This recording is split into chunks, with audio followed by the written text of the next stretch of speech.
चलिए अभी ये जो यशोगान जो विरुदावली सुना रहा था भाट, है ना, जो हमारे शादियों में सुनाया जाता है, और कुछ भावज्ञ मेहमानों के वाह वाह पर ऐसा खुश हो रहा था मानो इस वाह वाह का यथार्थ में वही अधिकारी।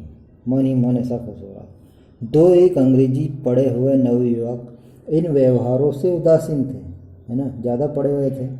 वे इस गवार मंडली में बोलना या सम्मिलित होना अपनी प्रतिष्ठा के प्रतिकूल समझते थे। उनको अच्छा नहीं लग रहा था, है ना, इस तरह से गवारों के बीच में आकर के। ठीक है, ज़्यादा पढ़ लिख जाते हैं तो बड़ी दिक्कत होती है फिर उसमें।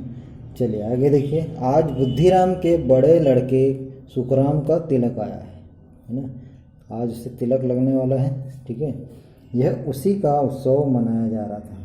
घर के भीतर जितनी भी स्त्रियां थी वो गाना गा रही थी और रूपा मेहमानों के लिए भोजन के प्रबंध में व्यस्त थी, वो खाना बनाने में व्यस्त थी और भट्टियों पर कढ़ा चढ़े थे। एक में पूड़ियाँ कचौरियाँ निकल रही थी, है ना, भट्टियाँ लगती है आपको पता है शादियों में। ठीक है, अब दूसरे में अन्य पकवान बन रहे थे।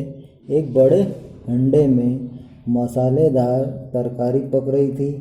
घी और मसाले की क्षुधावर्धक सुगंध चारों ओर फैली हुई थी। जब शादियों में ये सारा कुछ बनता है तो बड़ा क्षुधावर्धक, मतलब एक तरह से मज़ेदार लगता हुआ, आनंददायक होता है।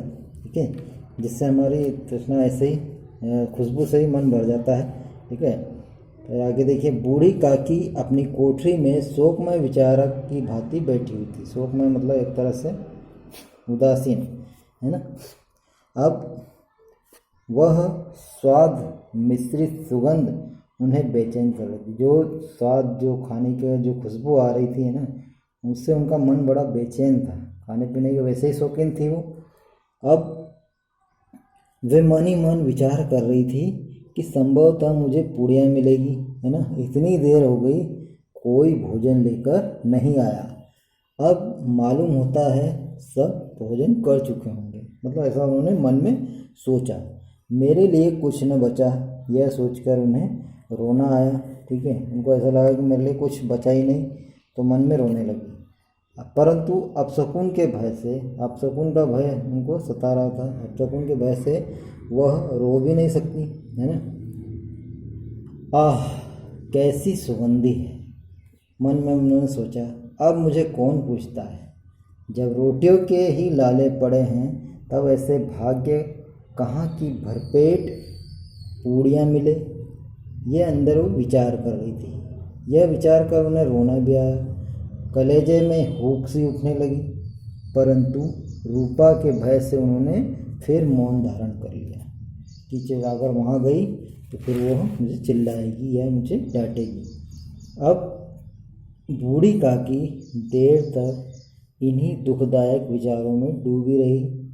घी और मसालों की जो सुगंध है रह रहकर मन को आपे से बाहर करे जा रही थी। मुंह में पानी भर आया था।